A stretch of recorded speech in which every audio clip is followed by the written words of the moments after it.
sometimes it's easier to watch a bigger than life experience happen, and we can still relate really important life lessons like Thor: Love and Thunder. I mean, the messages that are in that of inclusion and love. I just got to into that movie and I was like, that's great. All this stuff blowing up and cool stuff, but it's got this core of message, which I think is what the world needs. This Organized Chaos video is brought to you by viewers like you. Thank you.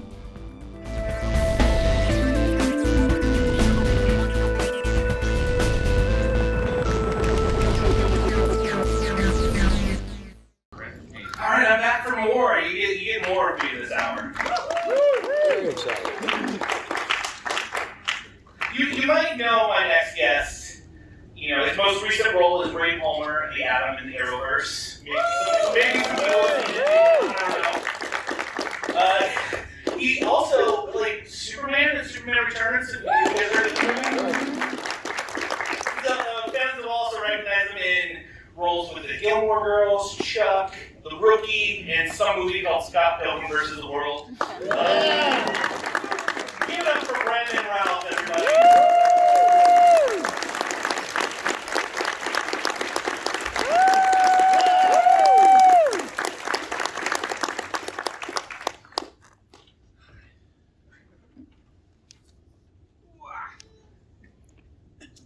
Hi, everybody. Hello. Everybody said hi to you today. How you doing today? Great. How's the weekend been thus far at our Comic Expo? It's been awesome. It's been a nice, busy, friendly convention. Is this your first time in Cincinnati? First time in Cincinnati. Not my first time in Ohio, but my first time in Cincinnati. Okay. And I realized, which you guys probably don't know this, but all the big cities in Ohio seem to be starting with a C, which I just realized. We got stuck I there. started thinking about Iowa. I was like, does that happen in Iowa? No, it's just something about Ohio. Well, let's just get it started. You're known. One of the things that you have worked on was Superman Returns, and you were Superman feature film. You were the first person to do a Superman feature film after Yes. Reeves. What was that like kind of following in those footsteps? Yeah, it was a lot. It was a great honor to be able to pick up after the amazing legacy that Chris left. He was my Superman and still is my Superman. When I think of Superman, I picture Chris. Yes, and so I was excited and also a little bit. I don't think I was scared. I was too young to be scared of it, but I was definitely aware of the expectation from people, and I honestly I had a similar expectation of myself. So I worked hard to make sure that I was honoring him and being true to Chris while still adding subtleties of my own to add to the character. And it wasn't your first time auditioning for Superman, correct? Correct. When I finally got, yes, I had meetings and auditions for a previous iteration of Superman story and vision of him. And then, many years later, you got to come back for Crisis, and you got to be Superman again. What was it like to put that suit back on you? Although it was a little modified, a little different, but what was it like to I got to be Superman again? It was an amazing opportunity, almost on par with the first for me, really. And as a 40-year-old versus a 24, 25-year-old, it was a different experience, a lot more wisdom to bring to the character of Superman, and finally felt like I kind of actually felt more comfortable embodying Superman with a little more life experience under my belt. Clark I always felt pretty in tune with, even at a younger age, but it was nice to be able to come back as Superman, and just wonderful to have the opportunity. It's one that I really never really thought that was going to happen, the way kind of things ended after Superman Returns. So it was an incredible moment for me. Okay. You've kind of stuck with the DC universe. So you're the Atom in Legends of Tomorrow and the Arrowverse. What, was it exciting to kind of, you started with Superman in DC and you're like, oh, I got to come back as a different character in DC. Was it an exciting experience? It turned into an exciting experience, yeah. I mean, I think at first, my first meeting that I had with the producers, I was a little wary because having played the ultimate superhero, I thought, well, what else is there for me to do? How can I go play somebody else? But when they spoke to me about Ray Palmer, they mentioned that they really wanted him to bring levity and a comedic element to Arrow. And so that's what really drew me to the opportunity. And the fact that the Atom was kind of so different in the look anyway, Superman. And also the opportunity to mold the character myself, because we hadn't really seen a live action Ray Palmer or the Atom. So I had both experiences, one of following in somebody else's footsteps and then one creating it on my own with the writers and producers. And as you kind of molded that character, was there anything that you were like, I want to try this and see what they think of this? Well, I mean, I think originally in Vision, that character was much more a Tony Stark prototype. If you've seen the first few episodes of Arrow, you'll see Ray he's more that businessman, a little bit maybe a little bit conceited, but I never really liked that angle for me, and I don't do that as well as other people. So I kind of shifted him gently into just being very excited about the technology he was creating to help benefit the world. And so, yes, he had a lot of caffeine, but also he was just super excited to share this cool stuff that he was doing. And that stayed with him going on to Legends as that show kind of became what it became in end of season 2 and into season 3. Ray, I kind of kept pushing the envelope a little bit with the comedy that they gave me, and Ray became a little bit more quirky. The writers started to make him a little bit more of the Boy Scout and even more quirky, but it was fun. I leaned into it. That's awesome. And at first, did you look at it and go, well, they have a Tony Stark-esque person over here. Yeah, I mean, it wasn't so much to differentiate from Robert Downey, who's amazing. I certainly couldn't do a better version of that character. So maybe on a subconscious level, but on a conscious level, I like playing the nice guy without that other side. So that's why I went toward that. Not that Tony's not nice. He is nice, but he's got an edge. Now let's pivot to another comic character that you guys play, Evil S3 in Scott Pilgrim vs. the World. I know a lot of sex bomb. They learn to play instruments and stuff like that. Did you learn to play? Yes. I had been in bands before, but that's a marching band, concert band, and jazz band. So I'd never been in a rock band. My dad is a jazz drummer. So we had a lot of jazz in the family, and he was a part of a rock band, back in the 80s when he was still doing that. So that was my only other experience there, watching him, going to band rehearsals. I don't think they ever played that much. Anyway, doesn't matter. Boring story. I learned to play bass for Scott Pilgrim. It's not, you're not hearing me play bass, but you're seeing me play bass. I think everything that's in there is me actually playing. On stage. We had real band practice, which was awesome. We performed on stage. Did you get a little band practice space? It's like a little show. Yeah, we had in a rehearsal, music rehearsal place. We had band practice. Now, let me ask you: have you ever been a vegan that enjoys chicken? That enjoys chicken? Yeah. I have had, I've definitely gone stretches of around that time of experimenting with a vegan lifestyle. So I've done all the diets. You've done them all. Ways of eating. And anyone who wants to ask Brandon questions, if you want to start lining up over here, we'll jump over to you here in just a minute. So, in TV, in the Rookie, you were on the TV show The Rookie. It was definitely, I felt like a little bit of a different character than we've seen you play in like the superhero realm. How different of an approach was that for you? Oh, yeah, very different.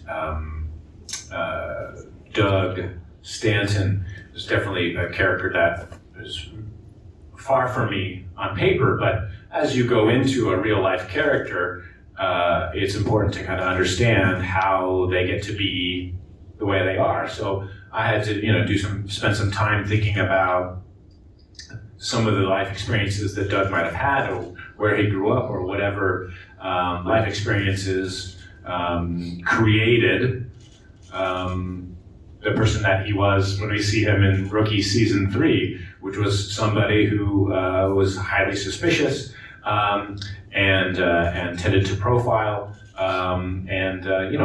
That happens, unfortunately, far too often in society. And I think it's important to show that this exists. And I think they did a fairly nice job kind of threading that needle of helping show it and without overblowing it, I guess. Yeah. Let's open up a couple questions here. Asking from one dad to another, how you doing? How do you balance being there for your kids as they grow up and having to be places like here, you hit the road, you fly somewhere to film, so you can't be home all the time. How do you balance that? It's a great question. I think what I'm constantly trying to learn about life is how to balance my own energy. Giving too much to other people can definitely be a challenge as someone in the public eye, because you want to. I'd like to go and see more people and shake more hands and all of those things and appear. But if I'm not healthy for my family and able to show up for my family, then I'm giving my energy in the wrong direction. So how do I do it? I've certainly made mistakes along the way. I am not a perfect person.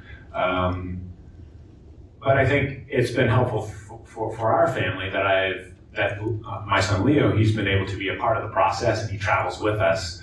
And so he understands, he's learning about the business, he's been to conventions, he likes to dress up, he's been the Flash before and go around the convention, and he gets a real kick out of the whole thing. He's a Spider-Man fan, more than he is a Superman fan, but that's okay.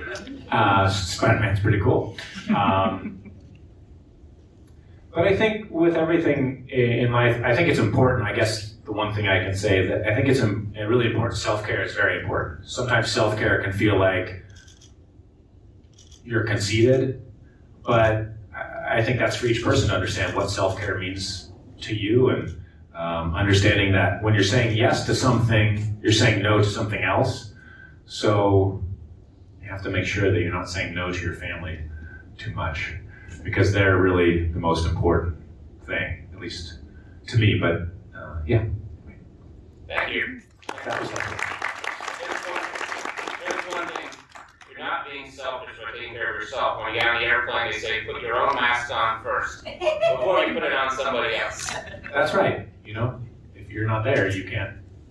If you're not there and healthy, then you can't take as good a care of your children. If I'm stressed because I'm saying yes to all these other opportunities, and I am upset and tired when I get home and can't be there to play with my son or listen to him or draw with him, whatever we're doing, then I need to reevaluate. Thank you. So you did talk about balance, and I know you've been pretty tight with the DC universe. Is there any thought in joining the echelons that have been in both DC and Marvel, especially since you mentioned that your kids involved with Spider-Man and whatnot? So, and any potential or any want to jump universes? I'm open to listening to all opportunities. So yeah, that's definitely that door is open on my part. Be happy to continue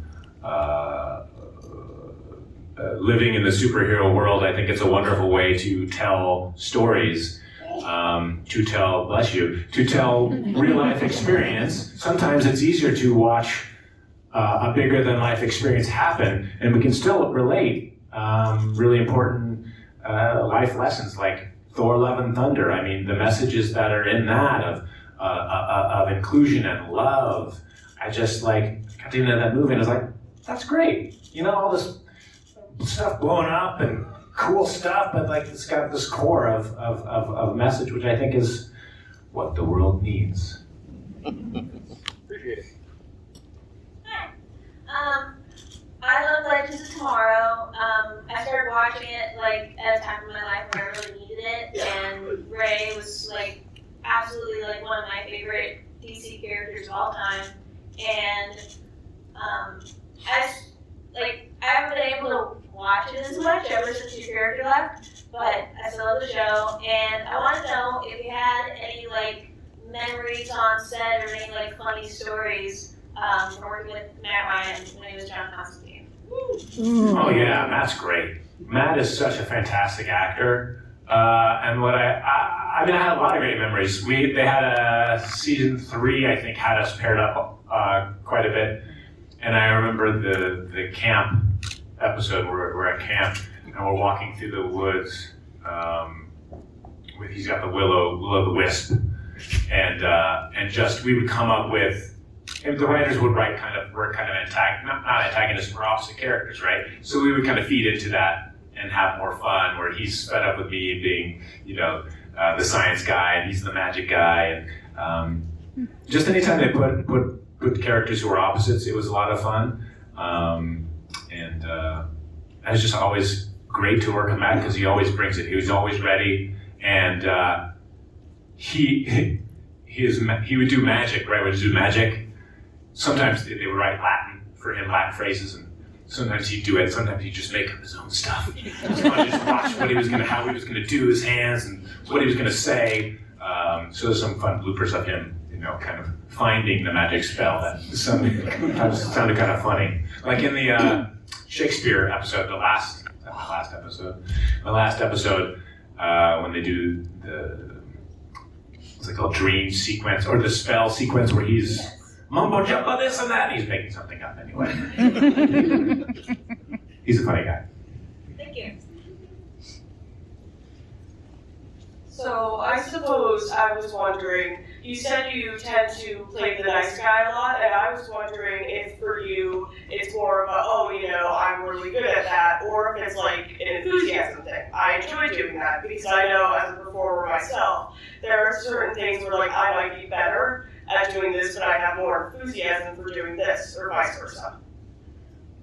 For me, I feel like it goes hand in hand. I mean, I think because I enjoy it, I often have a better performance, or at least I trust that I'm going to have a better performance, so I'm more comfortable with it. So, I was on a sitcom, and we did 13 episodes of the show called Partners back in 2012, and that was one of my favorite experiences of all time because I get to go, be silly, make people laugh, a live studio audience once a week to make them laugh, and I love that. So that's one reason why I enjoy Good Guys, because usually I have more fun while I'm shooting it, and the whole experience is much more enjoyable. Unless you're playing a big over-the-top doofus like Todd Ingram, and then that makes villains fun. Thank you. Hi. So I'm curious, apart from Ray Palmer, who's your favorite character on Legends, and why?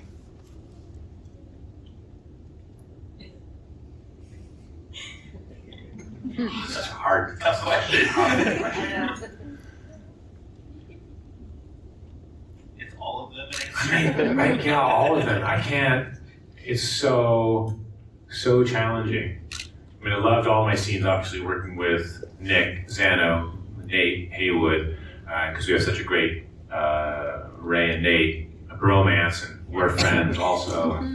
Constantine, obviously, working with Courtney, my wife, Nora, is so much fun because of all the rom-com stuff that we kind of got to do.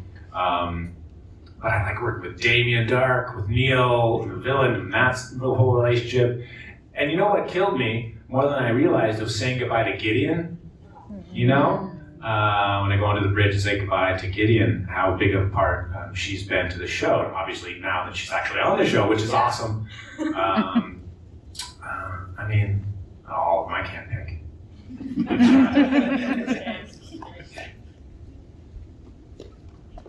Master Chief. Hello, Brandon. Thank you for coming. Actually, I just have 2 questions. Okay.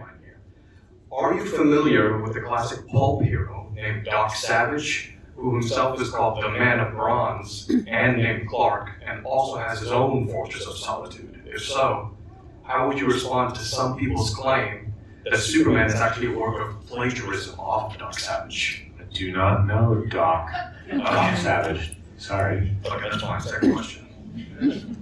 If I'm He was correct- created in the 30s, I guess. Same time. Yeah, old, like back from the Shadows days, where people also say Batman is plagiarism.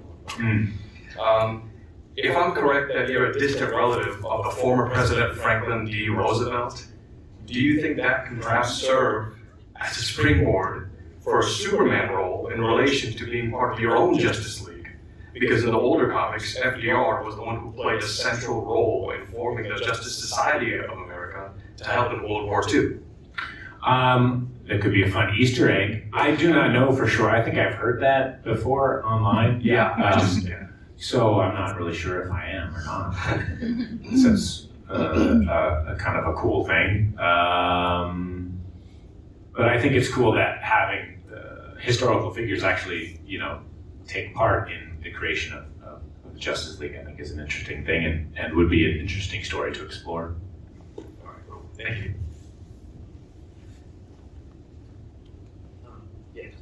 If you could pick a superhero to play who you haven't played before, who would it be and why?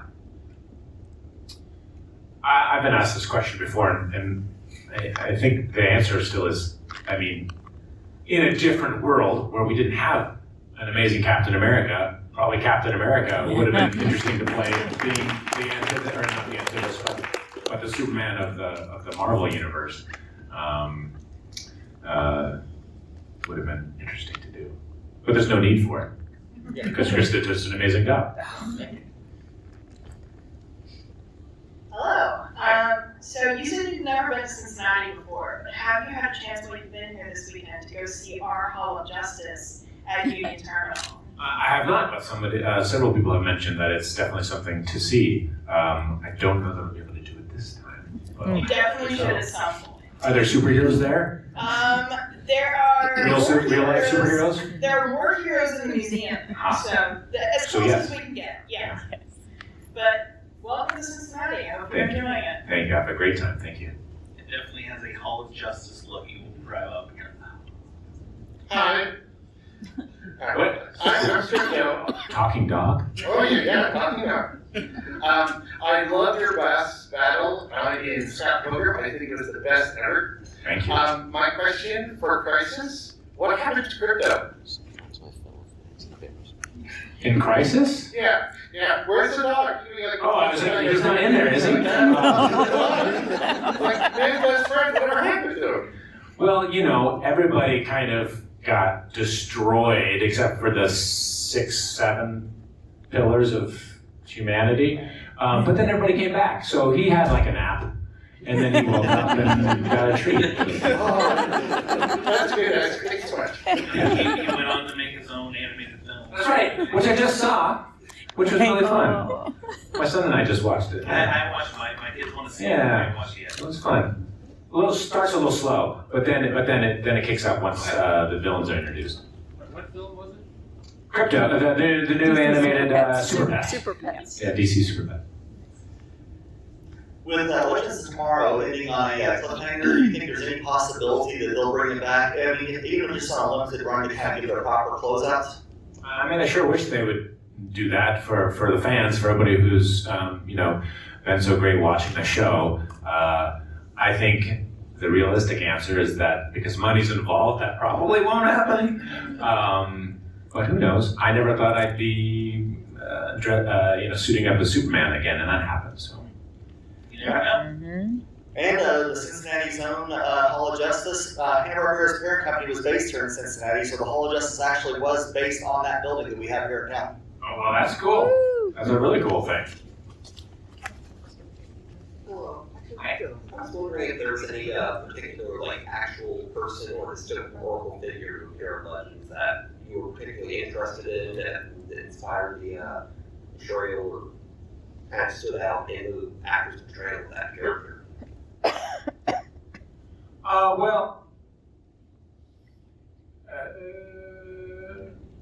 That I was excited about seeing? Sorry, what was the? Just an actual historical figure to Hero Legends, portrayed by an actor that you were interested in or excited about. Or...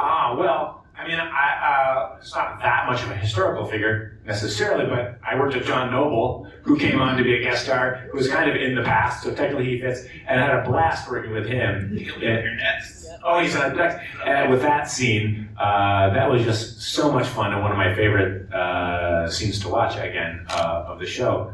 I really wanted to work with. I don't remember who the actor was because I didn't get to meet them, but I think in the first season we went back to George Washington to the Revolutionary War, and I was stuck on the ship as Mick was being turned into a zombie fighting him instead of being out in the war tent.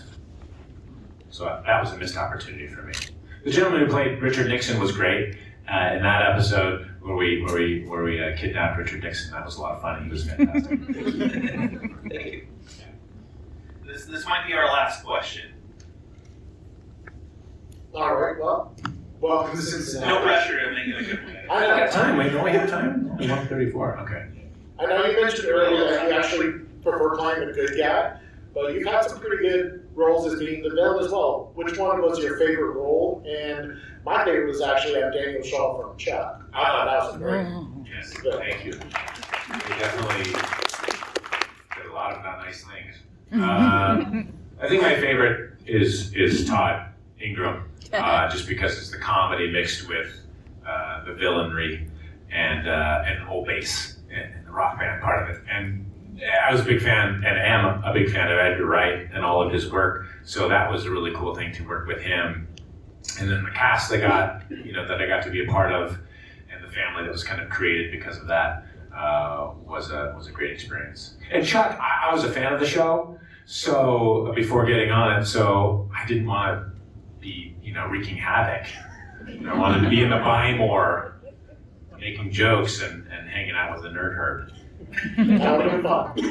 Thank you. Do you ever call Edgar Wright up and be like, I'd come back? you got anything else for me? Like, Scott Pilgrim is still kind of living on in certain ways, and that world still pops up from time to time. We got to do the 10-year anniversary re-release that they did, and yeah, I mean, I think everybody involved would probably like to be a part of it again in some other way. It didn't really hit like a big hit, but it's become a cult hit. Definitely, yeah. I think I'm not sure why it wasn't a big hit when it happened. I think it was just a revolutionary movie in some ways that people didn't understand quite what it was, and maybe it could have marketed a little bit differently, but definitely has stood the test of time. We still have time for questions. So go ahead. This is a very philosophical question. Love it. So, if you had the chance, would you rather do a third kitten-themed Hallmark movie or a puppy-themed Hallmark movie? You tricked me. Cats and dogs. The age-old question of cats and dogs. I just watched some of these last year. My wife and I wanted to. You know what? Maybe that's the inspiration for number 3 is like dogs enter the picture. Ambrose is Right. like, oh man, I gotta be friends with this dog now. Right. I work with cats and dogs. Cats are lighter to pick up. Indeed. But I think dogs are better at following trainer's plan. So that's helpful for acting against. But it's fun to act against cats sometimes because you never know what they're going to do. So then I'm on my toes, and it makes me more alive and in the moment, having to kind of respond and react. So both. I don't like making choices. Oh, make me choose. I actually can't follow that up because nobody had asked a question about the Hallmark movies, and I'm like, oh no, I have to do this. Yes. I am not a big Hallmark movie fan, but I loved your portrayal of Superman and Superman Returns. I love Christopher Reeves and what he brought to the role, and you were the best follow-up to that I have seen, and so thank you for that. And it was actually how my mother-in-law tricked me into watching the Kitten Hallmark movie. She's like, there's cats in it. I'm like, okay, well that's all right. She's like, the guy who played Superman's in it too, and I'm like, sold. So did you enjoy that experience of making a Hallmark movie? Was it different from other things that you had done in the past, and would you do it again in the future? Definitely different. It's a much smaller production than Superman Returns, certainly. I enjoyed the experience. I took it as an opportunity to really play a grounded character in a comedy, working to make it not be over the top in what I'd seen in some of my limited viewing of Hallmark films in the past. Those movies tended to be a little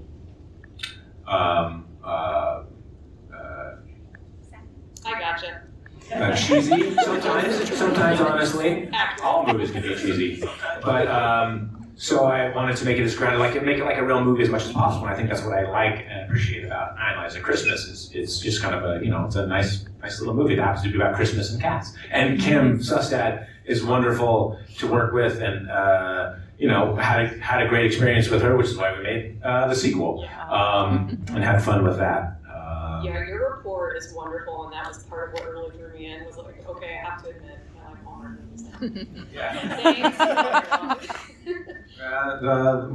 They do it right sometimes, and it's all about it's the creative team, because a lot of these movies are different production companies putting them together through Hallmark. So just depends on the passion and the story that the team that's bringing it to you. That's wonderful. Thank you so much. Hello. How are you? My question is, and I apologize, it was all fluffy, and I'm kind of going to go with a dark question. In regarding to the rookie, your character, you kind of mentioned what you went through. What would you say was probably the hardest scene or scenes for you to shoot or work through that kind of like really went against your moral code? Yeah. The first scene I ever did was challenging just because it's always when you step onto set for the first time as a guest, that's always a little bit challenging and getting the tone right.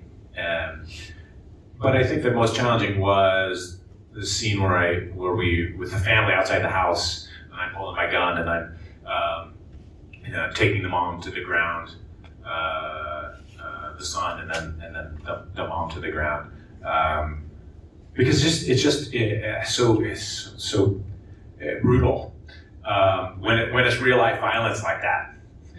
Chuck is like, we're fighting about this, the intersect, but then when it becomes like real life experiences, it really does become real, and it's harder to embrace that. So that was challenging. Thank you. Yeah. Hello again. So my question is this: what is the character that was the hardest for you to immerse yourself in, and which one was the easiest, and why?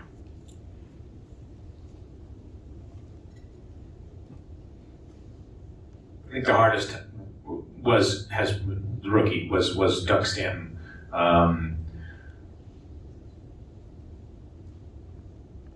Again, because when you step into that, I have to live to truly do it as best I can. I have to live in the experience of someone seeing the world with that lens, and that was hard because then I also have to go, well, this really happens. Unfortunately, this is the experience that this person is having. This is the experience that people are experiencing this misdirected hate and lack of love, essentially, that unfortunately too much of the world is experiencing. So that is definitely, you tend to take that home. I try not to take it home, but sometimes it sticks more than just carefree stuff. Like either Clark was probably one of the easiest, Clark and Ray Palmer, because they're pretty close to versions of me, and they are parts of me for sure that I can easily attach to. Thank you for that candid response.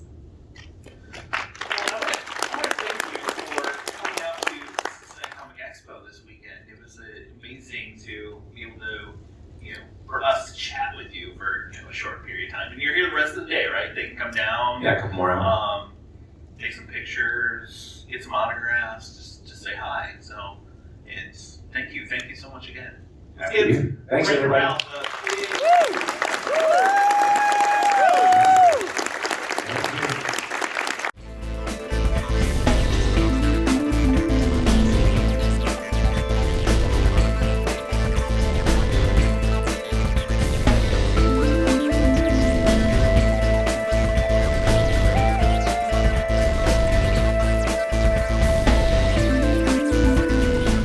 They think order and chaos are somehow opposites and try to control what won't be. Do you enjoy pain? Pain don't hurt.